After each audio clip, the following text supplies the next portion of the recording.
ज़मीर TV देखने वाले तमाम दर्शकों का स्वागत है। आज एक बार फिर हमारे साथ हैं डॉक्टर कबीर। आज डॉक्टर कबीर से जानेंगे मानसिक तनाव के बारे में। मानसिक तनाव क्या होता है और मानसिक तनाव को कैसे दूर किया जाता है। कबीर जी, एक बार फिर से आपका स्वागत है। आज आपसे बात करेंगे मानसिक तनाव के बारे में। आज हर दूसरा व्यक्ति डिप्रेशन का शिकार है। ये डिप्रेशन होती क्यों और क्या है डिप्रेशन? जैसे कि हम मानसिक तनाव की बात कर रहे हैं, तो मानसिक तनाव होता है वो है अनवांटेड थॉट्स का हमारे दिमाग में आना जी। ऐसे विचार जिनके बारे में हम सोचना नहीं चाहते और वो दिमाग जब हमारे ब्रेन में आके वो स्ट्राइक करते हैं जी।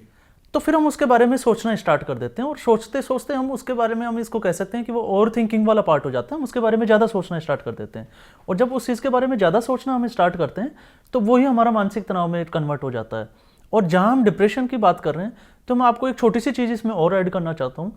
नेशनल क्राइम इन्वेस्टिगेशन जो ब्यूरो है एनसीबी, अगर उसके हम आंकड़ों को देखें तो यहाँ पे 15 से 29 साल के जो बच्चे हैं, जो एडल्ट है, उसमें ये सबसे ज़्यादा और बहुत तेज़ी से फैल रहा है मानसिक तनाव।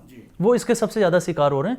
और अगर ऑल ओवर इंडिया अगर हम बात करें या वर्ल्ड वाइड अगर हम देखें, चाहे हम संयुक्त राष्ट्र संघ की रिपोर्ट को उठा के देख लें या नेशनल क्राइम ब्यूरो की रिपोर्ट को उठा के देख लें, तो सबसे ज़्यादा जो सुसाइड अटेम्प्ट करने का जो रेशियो है वो भी 15 से 29 साल के जो एडल्ट है, वयस्क जो जिसको हम कहते हैं उम्र के जो लोग हैं, उनमें ये सबसे ज़्यादा तेज़ी से फैल रहा है। आपने बोला अनवांटेड जो डिज़ायर्स हैं उससे होता है, लेकिन कई बार जो हमारी इच्छा पूरी नहीं होती, हम जो चाहते हैं, कुछ करना चाहते हैं, बिजनेस नहीं चल रहा, जहाँ कुछ नौकरी छूट जाती है, तब भी तो डिप्रेशन होता है। देखो, जहां हम इच्छाओं की बात करते हैं तो मैं नहीं कहता कि सपने देखना बुरी बात है जी, लेकिन हमने सपने जहां देखने की बात आती है तो कहते हैं कि खुली आंखों से हमें सपने देखने चाहिए। और जहां खुली आंखों से सपने का मतलब होता है कि हम उसको कितना पूरा कर पाते हैं, हमारे एफर्ट्स, हम उसके लिए वर्क कितना कर पा रहे हैं जी। अब कई बार हमने देखा है कि हम बैठे बैठे सोचते हैं कि नहीं मुझे ये चाहिए, मुझे वो चाहिए, सपने तो बहुत बड़े होते हैं, लेकिन हम उसको पर्टिकुलर जितना बड़ा सपना होगा, आपको यह भी समझना होगा कि उस सपने को पूरा करने के लिए आपके एफर्ट्स भी उतने ही बड़े होंगे। तो यहाँ पे ऐसा नहीं है कि हम कहीं पे कॉम्प्रोमाइज करके चल सकते हैं। जितनी बड़ी सफलता है तो एफर्ट्स भी उतने ही बड़े लगाने होते हैं। तो यहाँ पे एफर्ट्स आपको उतने ही ज्यादा लगाने होते हैं, लेकिन अमूमन हम देखते हैं कि लोग जो हैं वो सपने बड़े देखते हैं, लेकिन उनके एफर्ट्स जो हैं वो कहीं ना कहीं उस सपने से पीछे रह जाते हैं। लेकिन मतलब भी हमारे जो एफर्ट्स हैं उनको ज़्यादा ध्यान उनके ऊपर देना चाहिए। हाँ, जैसे हमारी सफलता हमें चाहिए, जैसे हमारे सपने हैं, जैसे हमारा ड्रीम प्रोजेक्ट है, आपको एफर्ट्स भी उसके अकॉर्डिंग ही आपको देने पड़ेंगे। लेकिन जब डिप्रेशन में चला जाता है व्यक्ति तो तब तो उसके बस में ही नहीं रह जाता कुछ। नहीं, लेकिन हम कहते हैं कि डिप्रेशन में बंदा चला गया, कोई व्यक्ति चला जाता है तो उसके बाद में उसके बस में नहीं रहता। लेकिन डिप्रेशन आपको किस थॉट की वजह से आया है, अगर हम उस थॉट को ही ब्रेन में उस जाके और हम उसको अगर रिमूव कर दें, उसको बाहर निकाल दें, तो हम उससे बाहर भी तो निकल सकते हैं। आपका मतलब ये है कि कोई थॉट जो है वो हमारे ब्रेन के सेल्स में जाके गहरे में चला जाता है। देखो, सेल्स की तो मैं बात नहीं करूंगा यहाँ पे, लेकिन कोई भी ब्रेन कोई भी तो थॉट है जो हमारे ब्रेन की गहराई में वो कब हमारे, या इसको हम ये भी कह सकते हैं कि पर्टिकुलर, जैसे लोगों को हम देखते हैं कि बार बार डिप्रेशन वर्ड यूज करते हैं कि ये मानसिक तनाव में है, आपको मतलब हर चीज को वो मानसिक तनाव से जोड़ देते हैं। ओके। अगर कोई ओवर थिंकिंग वाला पार्ट है तो उसको भी मानसिक तनाव से जोड़ देते हैं।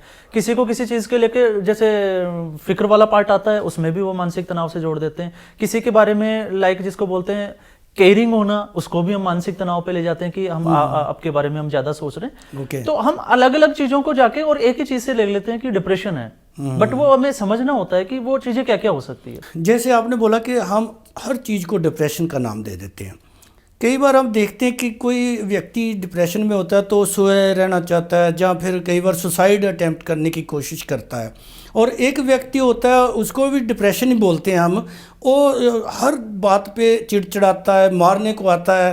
ये दोनों अलग अलग किस्म की जो डिप्रेशन देखने में मिलती है। जैसे देखो, इन दोनों डिप्रेशन की अगर हम बात करते हैं तो एक जो डिप्रेशन होता है कि जैसे कोई भी व्यक्ति है वो सुबह उठता है, सुबह अर्ली इन द मॉर्निंग वो उठता है, जैसे 4 बजे 5 बजे, और 5 बजे उठने के बाद में अगर वो बहुत देर तक बेड पे लेटा रहता है जी, तो अभी हम बात कर रहे हैं डिप्रेशन की, तो डिप्रेशन कैसे कैसे बन जाता है, तो वो बहुत देर तक लेटा रहता है। और हमें पता है कि हमारा जो ब्रेन है ये 24 आवर्स वर्क करता है, क्योंकि इसका काम है सोचना। सोते हुए भी करते हाँ जी, तो अगर हम 4 बजे उठ जाते हैं और 4 बजे उठने के बाद में हम 5 बजे या 6 बजे तक अगर हम बेड पे लेटे हुए हैं, हम जाग रहे हैं और फिर उस अवस्था में अगर बेड पे लेटे हुए हैं, तो हमारा ब्रेन कहीं ना कुछ वर्क करेगा और कोई ना कोई थॉट हमारे दिमाग में आएगा। हम उस चीज़ के बारे में सोचेंगे और फिर हमारे जो सिर है वो भारी होने लग जाएगा। तो हम उसको भी इसके साथ ऐड ऑन कर देते हैं कि नहीं, ये डिप्रेशन है। एक तो होता है डिप्रेशन में ज़्यादा नींद आना, और एक होता है नींद ना आना। नींद ना आने की वजह से कुछ लोग ड्रग लेना शुरू कर देते हैं। तो इस समस्या से कैसे उभरा जा सकता है? देखिए, सबसे पहले तो मैं सभी दर्शकों को यही बोलना चाहूंगा कि ड्रग जो है वो इसका सॉल्यूशन नहीं है। ये इसके आप उस पर्टिकुलर प्रॉब्लम से कुछ टेम्परेरी, कुछ समय के लिए आप जो है वो ड्रग्स लेके या कोई और दूसरा किसी प्रकार का नशा करके आप उससे बच सकते हो 2 घंटे 4 घंटे के लिए, ताकि वो दिमाग आपका जो है वो फ्री हो जाए, बेहोशी की सिचुएशन में चला जाए और आपको वो ख्याल नहीं आए।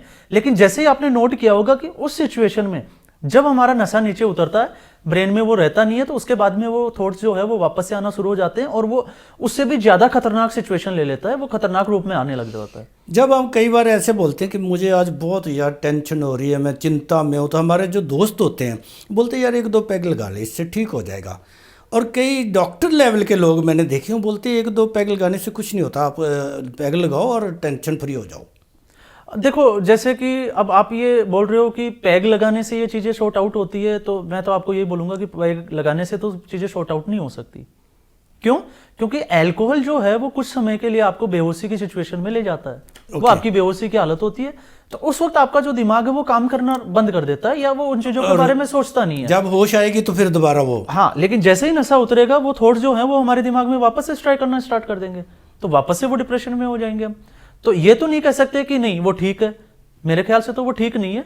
हाँ, अगर हमें उससे बचना है तो हमें प्रॉपर काउंसलिंग की जरूरत होती है। हम एक बहुत अच्छे काउंसलर को हम देखें, उसके साथ जाके बैठें, अपनी चीज़ों को उसके साथ शेयर करें और उससे काउंसलिंग के थ्रू हम पर्टिकुलर कि हमारा जो थॉट जो डिप्रेशन है वो किस थॉट की वजह से आ रहा है, हम उस थॉट के ऊपर जाएं, वहां वर्क करें और उस थॉट को जो है वो परमानेंटली हमारे ब्रेन से बाहर कर दें। ये आइडेंटिफाई कैसे किया जाएगा कि इस बंदे को डिप्रेशन है?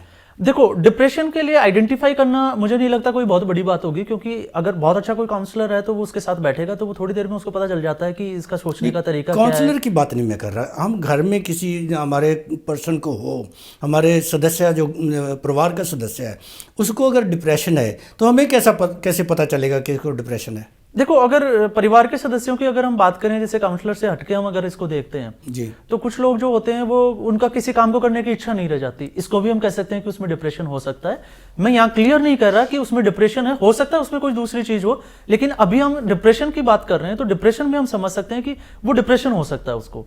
दूसरा होता है कि जैसे वो बार बार कोई उनसे बात करने की कोशिश करते हैं तो वो उनको अकेला रहना ज्यादा पसंद करते हैं, वो किसी से बात करने की वो इच्छा नहीं प्रकट करते, तो यहाँ से भी हम कह सकते हैं कि उसको डिप्रेशन हो सकता है। और जो चिड़चिड़ापन होता है वो, जैसे चिड़चिड़ेपन की अगर हम बात करें तो वो भी डिप्रेशन से हो सकता है। बट जैसे ऑलमोस्ट मैं देखता हूँ काफ़ी केसेस मेरे पास भी आते हैं, तो जैसे लड़कियों में और लेडीज़ में मैंने देखा है कि ज़्यादातर जो है वो उनकी जो पीरियड्स को लेके जो टाइम जो है वो ऊपर नीचे हो जाता है पीरियड्स का, तो वो जो है उनका बॉडी का जो पार्ट है वो अनबैलेंस हो जाता है। हार्मोन्स वगैरह पे भी हम जाके बात करें तो उससे भी उनको, या पेडू में दर्द होता है तो उससे भी उनमें चिड़चिड़ापन आ जाता है, और हम लोग जो हैं उसको भी हम डिप्रेशन से काउंट करने लग जाते हैं कि इसको डिप्रेशन है। तो एक तो ये भी हो सकता है कि उसको डिप्रेशन नहीं हो और कोई दूसरी चीज हो, या हो सकता है कि वो कुछ दिनों से उसका जो जिसको हम बात करें कि लाइफ में अप्स डाउन्स चलते रहते हैं, उतार चढ़ाव, वो बिजनेस को लेके हो सकते हैं, काम धंधा उसका अच्छा नहीं चल रहा, तो वो उसके बारे में ओवर थिंकिंग वाला पार्ट हो जाता है, वो उसके बारे में बार बार सोचता है कि वो कैसे अच्छा हो, तो वो चीजें कुछ समय के लिए टेम्परेरी भी हो जाती है, लेकिन उनको हम डिप्रेशन नहीं कह सकते। कई बार इतना ज़्यादा मानसिक उसमें तनाव में चले जाते हैं लोग कि घर की चीज़ें उठा उठा के फेंकनी शुरू कर देते हैं, तोड़ना शुरू कर देते हैं, और इस हालत में जब वो होता है तो उसको टैकल कैसे करना चाहिए फिर? जैसे अमूमन हम देखते हैं कि डिप्रेशन के जो जितने भी पेशेंट्स वगैरह होते हैं और वो अगर ऐसी हरकतें अगर उनमें हैं, अगर वो शो करते हैं, तो हम कहीं भी उनसे फाइट या उनके अगेंस्ट जाके हम इन चीज़ों को ठीक नहीं कर सकते। हमें ज़रूरत है उनके साथ प्यार से, या उनके साथ जो हमारा बिहेवियर है वो बिल्कुल केयरिंग होना चाहिए कि हम उनकी परवाह करते हैं। आपको उनको अपने कॉन्फिडेंस में लेना पड़ेगा, आपको विश्वास दिखाना पड़ेगा और विश्वास में लेना भी पड़ेगा, और उसके बाद में ज़रूरत होती है कि हम एक बहुत अच्छे काउंसलर के पास उनको लेके जाएं और उनके मेरे ख्याल में ये है कि हम ये डिक्लेयर करने से पहले किसी को हम बोल दें कि इसको डिप्रेशन है, उससे पहले हम काउंसलर के पास लेके जाएं, किसी मनोचिकित्सक के पास लेके जाएं, तब उनसे पता चलेगा कि डिप्रेशन है या कुछ और कारण है। काउंसलिंग के बाद ही हम ये कह सकते हैं कि ये डिप्रेशन है या नहीं है। हो सकता है उसमें और कोई चीजें प्रॉपर जो है वो नहीं हो पा रही हो और उसको हम ये कहें कि नहीं ये डिप्रेशन है, तो वो डिप्रेशन नहीं हो सकता। अभी आपने बोला था कि कोई केयरिंग पर्सन होता है तो हम उसको भी बोलते हैं कि ये फिक्र करता है, चिंता करता है, तो इसको डिप्रेशन का नाम हम दे देते हैं। नहीं, देखो, अगर फिक्र और चिंता की अगर हम बात करें तो ये दो अलग अलग वर्ड हो गए। ओके। फिक्र का मतलब हो गया कि अगर कोई मेरा फैमिली मेंबर है और मैं मेरे फैमिली मेंबर के लिए, जैसे वो कहीं गया है या मैं उसके बारे में सोच रहा हूँ कि वो वहां पहुंचा या नहीं पहुंचा, वो वापस कब तक पहुंचेगा, तो ये डिप्रेशन नहीं हो सकता। ओके। ये उसको लेके हम केयरिंग है, उसका देखभाल हम करते हैं, उसके लिए हम पॉजेसिव है, वो उसका साथ हमारा अटैचमेंट है, तो ये फिक्र को शो करता है। और चिंता की अगर हम बात करें तो चिंता होता है कि हम कोई भी व्यक्ति जो हमारा है फैमिली मेंबर्स है वो अपना वर्क कर रहा है, उसका वर्क भी बहुत अच्छा चल रहा है, लेकिन फिर भी हम उसमें कि ये और अच्छा क्या हो सकता है, उसके लिए हम बार बार वो कर रहे हैं कि ये ऐसा नहीं करता, ऐसा हो जाता, वो करता, ये हो जाता, तो ये सारी चिंता की। कई बार जो पेरेंट्स होते हैं ज़्यादा केयरिंग होते हैं, बच्चा गाड़ी लेके गया तो डर होता है कहीं गाड़ी ना ठोक दे, जहाँ कई बार क्या होता है कि गाड़ी बंद करके जाते हैं तो फिर दोबारा देखने आते हैं कि वो लॉक की है या नहीं। ये ऐसे सिम्टम्स जो है ये क्या शो करते हैं? देखो, अगर किसी पेरेंट्स को ये लगता है कि मेरा बच्चा बाहर गया है, उसकी हम चिंता कर रहे हैं, तो ये तो एक वाजिब सी बात है कि अगर पेरेंट्स है तो उनको थोड़ी फिक्र तो होगी। लेकिन अगर वो ज्यादा हो जाती है तो हाँ, ये हम कह सकते हैं कि फिर वो थोड़ा मतलब गलत डायरेक्शन में मूव कर जाती है जी। और दूसरा जो है ये भी हम कह सकते हैं कि जब उनमें इन चीजों को लेकर और फिर कॉन्फिडेंस की कमी होती है, तो बार बार जैसे लॉक मैंने किया या नहीं किया, या कार को मैंने लॉक किया या नहीं किया, तो बार बार वो उसको चेक करते हैं, तो ये कॉन्फिडेंस की कमी की वजह से वो चीज़ें शो करती है। अभी आपने ये बताया कि डिप्रेशन कारण क्या होते हैं, कैसे होती कैसे है, लक्षण बता दिया आपने, इससे बचा कैसे जा सकता है? अगर हम बचाव की बात करते हैं तो सबसे पहले हम काउंसलर के थ्रू या काउंसलर के साथ हम बैठ के सबसे पहले ये समझने की कोशिश करें कि ये डिप्रेशन जो है वो किस थॉट की वजह से आया जी।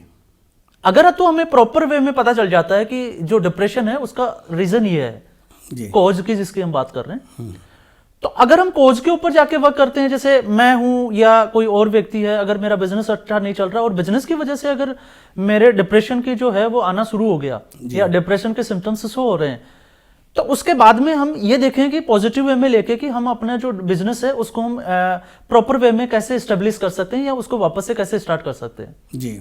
तो यहां से ये एक वे हो सकता है कि हम प्रॉपर काउंसलिंग ले, काउंसलिंग के थ्रू पहले ये जानने की कोशिश करें कि डिप्रेशन का जो कोज है वो है क्या, उस कोज को समझना, उस कोज को पकड़ना और उसके बाद में उस कोज पे वर्क करना। ओके।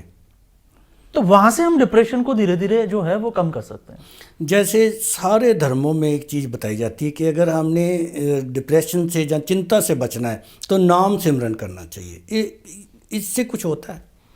देखो, नाम सिमरन करना वो थोड़ा सा एक अलग भी हो जाता है, ध्यान लगाना, मेडिटेशन करना, बट डिप्रेशन की अगर हम बात करें या और चीज़ों के काम करने की बात करें तो जैसे हम बार बार सुनते हैं पॉजिटिव रहना, कई बार हमारा ज़्यादा पॉजिटिव रहना वो भी एक डिप्रेशन का कारण बन जाता है।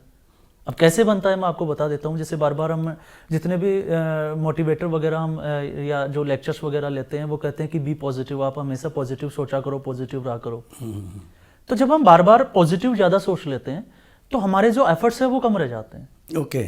क्योंकि पॉजिटिव थॉट्स के साथ में पॉजिटिव एफर्ट्स का होना बहुत जरूरी होता है। ओके। अगर मैं सोचता हूं कि आज से मेरे साथ सिर्फ सोचने से कुछ नहीं होता, सोचने से कुछ नहीं होगा। अगर आप पॉजिटिव सोचते हो तो वो डिप्रेशन में चला जाएगा। ओके। क्योंकि आपने सोचा कि मैं बैठा हूं, बैठे बैठे पॉजिटिव सोच रहा हूं, और पॉजिटिव सोचते सोचते मैं ये सोचूं कि मेरा ये काम हो जाएगा, वो वाला काम भी हो जाएगा, तो पॉसिबल नहीं है। क्योंकि काम को करना है तो हमारे एफर्ट्स भी तो पॉजिटिव होने चाहिए। खाना पीना और संगत ये भी मानसिक तनाव का कारण बन सकते हैं। देखो, खाने पीने को लेके अगर हम रिलीजियस व्यू से देखें या मेडिटेशन वाले पार्ट पे जाके हम देखते हैं तो खाने पीने का हम ये कह सकते हैं कि हमारा जो ओरा जिसको हम कहते हैं, ओरे में हम बात करते हैं, जो हमारा आभा मंडल होता है, एक पॉजिटिव ओरा होता है और एक नेगेटिव ओरा होता है जी। तो जैसे नॉनवेज अगर हम घर पे लेके आते हैं तो वो नॉनवेज, या हम इसको ये कह सकते हैं कि जब हमारे घर पे किसी की मौत होती है तो उस दिन या जब उसकी डेड बॉडी हमारे जब तक घर पे रहती है तो हम उस वक्त ना खाना बनाते हैं और ना किसी को हम खाना सर्व करते हैं। ओके। क्यों नहीं करते हैं? क्योंकि उस वक्त जो जितने भी जो लोग वहां पे विजिट करते हैं उन सबके जो है वो नेगेटिव थॉट्स होते हैं, या इसको हम कह सकते हैं कि जो थॉट होते हैं उनमें सैडनेस ज्यादा होती है, दुखी वाले जो थॉट्स इसको हम कहते हैं। तो वहां का जो ओरा है वो नेगेटिव थॉट्स का ओरा हो जाता है या सैडनेस का ओरा हो जाता है। तो हम कोई भी चीज सर्व करते हैं तो वो चीजें हमसे मिल जाती है। आप मेडिटेशन भी करते हैं, आप दर्शकों को सिर्फ 2 मिनट का कोई मेडिटेशन जिससे चिंता से या डिप्रेशन से बचा जा सकते, सिर्फ 2 मिनट का कोई ऐसा बता सकते हैं? और जैसे हम मेडिटेशन की अगर हम बात करते हैं तो ये बेसिकली मैं आपको बता दूं, क्योंकि मैं स्वामी विवेकानंद जी का फॉलोवर हूँ मेडिटेशन में। ओके। तो मेडिटेशन में जैसे अभी हम बात कर रहे थे कि खान पान का क्या असर होता है, तो अगर हम भोजन की बात करें तो हमारा भोजन भी 2-3 कैटेगरी का हम अलग अलग जिसमें हम डिवाइड करके देख सकते हैं। जैसे एक सात्विक भोजन और दूसरा तामसिक भोजन। ओके। तामसिक भोजन का मतलब अगर हमारी बॉडी को एक्स्ट्रा एनर्जी या कोई तामसिक भोजन जो माइंड को एग्रेसिव करता है जी, अगर हम उसको वो वाला फीड देते हैं और फिर हम सोचें कि हम हमारे थॉट्स को कंट्रोल कर सकते हैं, तो वो थोड़ा सा मुश्किल वाला पार्ट हो जाता है। ओके। तो सबसे पहले हमें जरूरत होती है कि हमारे खाने पीने की जो आदतें हैं उनको हम कैसे सही कर सकते हैं। ओवर ईटिंग भी इसका एक रीजन हो सकता है, क्योंकि ओवर ईटिंग करने से एक्स्ट्रा एनर्जी मिलती है और एनर्जी को हम कहीं स्टोर नहीं कर सकते। ठीक है। क्योंकि हम जितना खाएंगे उसको पचाने के लिए उतना एफर्ट्स करना पड़ेगा, और अगर हम उसको उतना एफर्ट्स नहीं दे रहे हैं तो वो आपकी बॉडी में एक्स्ट्रा एनर्जी हो जाएगी, और एक्स्ट्रा एनर्जी जो है वो कुछ ना कुछ आपसे करवाएगी। नहीं, फिजिकली मेडिटेशन कोई 1-2 मिनट का, अगर मेडिटेशन की हम बात करें तो देखो डायरेक्ट हम मेडिटेशन वाले पार्ट पे नहीं जा सकते जी, लेकिन मेडिटेशन से पहले की अगर हम बात करें, जैसे खाने पीने की मेडिटेशन सीखने के बाद ही किया जा सकता है? नहीं, मेडिटेशन सीखने के बाद नहीं। मेडिटेशन के लिए सबसे पहले होता है कि हम आसन को कैसे मजबूत करें, ओके। खाने पीने की आदतें जो हैं उनको कैसे ठीक करें। अगर खाने पीने की आदतें हमारी अच्छी हो जाती है, बेसिक ये है। हाँ जी, क्योंकि अगर हम सात्विक भोजन लेते हैं, जैसे अभी हम भोजन की बात कर लेते हैं, तो सात्विक भोजन से हमारे जो विचार है वो भी सात्विक होते चले जाते हैं। ओके। और अगर हम तामसिक भोजन लेते हैं तो हमारे विचार भी मेडिटेशन तामसिक का पहला रोल यही है। हाँ, तो मेडिटेशन में करने से पहले हमें यही चीजों पे वर्क करना जरूरी होता है जी, अगर हमें बहुत अच्छे लेवल पे जाना है।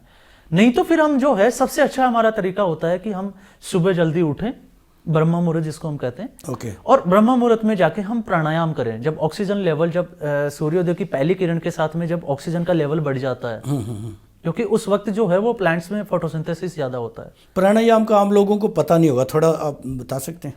अगर प्राणायाम की अगर हम बात करें, जैसे इसमें 2-3 अलग अलग तरीके से भी हम कर सकते हैं। एक रनिंग बहुत अच्छा वो होता है, ओके। क्योंकि रनिंग से भी हमारी जो ब्रीदिंग है, रेस्पिरेटरी श्वास जो क्रिया सिस्टम है वो थोड़ा बढ़ जाता है, इंक्रीज हो जाता है। बिल्कुल। दूसरा हम अनुलोम विलोम कर सकते हैं कि हमने एक नाक से, बाएं नाक से या लेफ्ट से हमने श्वास लेना है और राइट से हमें छोड़ना है, एक बंद करके। हाँ जी जी, क्योंकि उससे ना हम इसको ये कह सकते हैं, लेकिन इसमें रेस्पिरेटरी सिस्टम में हमें ये ध्यान रखना होता है कि जैसे हम 30 सेकंड्स के लिए इनहेल कर रहे हैं, श्वास अपने अंदर खींच रहे हैं, तो हम उतने टाइम के लिए उसको एक बार रोक लें।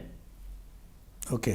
और जैसे हमने 30 सेकंड्स लिया, फिर हम 30 सेकंड्स के लिए उसको होल्ड करें, ताकि वो हमारे ब्लड में जाके बॉडी के ऑर्गन्स तक वो पहुंचे। ठीक है। फिर उसके बाद में जब हम CO2 को छोड़ने की बात करते हैं, एक्सेल की अगर हम बात करें, तो 30 सेकंड्स में हमने लिया, 30 सेकंड्स हमने होल्ड किया, और 30 सेकंड्स में हम वापस से उसको एक्सेल कर रहे हैं, और फिर उसके बाद में 30 सेकंड्स हमने बिल्कुल वैक्यूम कर दिया, उसको वापस से होल्ड कर दिया। जी जी। तो ये एक प्रॉपर वे होता है। तो हम ये छोटी छोटी एक्सरसाइजेस कर सकते हैं ताकि उससे हमें पॉजिटिव एनर्जी मिलती रहे। बहुत ही अच्छा लगा, आपने बहुत ही फायदेमंद जो चीज़ें बताई हैं डिप्रेशन से बचने के लिए। जी तो करता है आपसे बातें करते रहें और सीखते रहें, लेकिन समय की हद में रह के प्रोग्राम समाप्त करना पड़ेगा। अगले एपिसोड में आपसे फिर इसी तरह जानेंगे और दर्शकों को बहुत फ़ायदा होगा जो आप बता रहे हो। तब तक के लिए आज्ञा चाहते हैं, धन्यवाद। आप सभी लोगों का मेरी ओर से बहुत बहुत धन्यवाद। डॉक्टर कबीर से आज हमने जाना कि मानसिक तनाव को कैसे दूर किया जा सकता है। अगले एपिसोड में जानेंगे कि मनोरोगों का इलाज कैसे होता है और मनोरोग कैसे दूर किए जा सकते हैं। तब तक के लिए आज्ञा दें, धन्यवाद।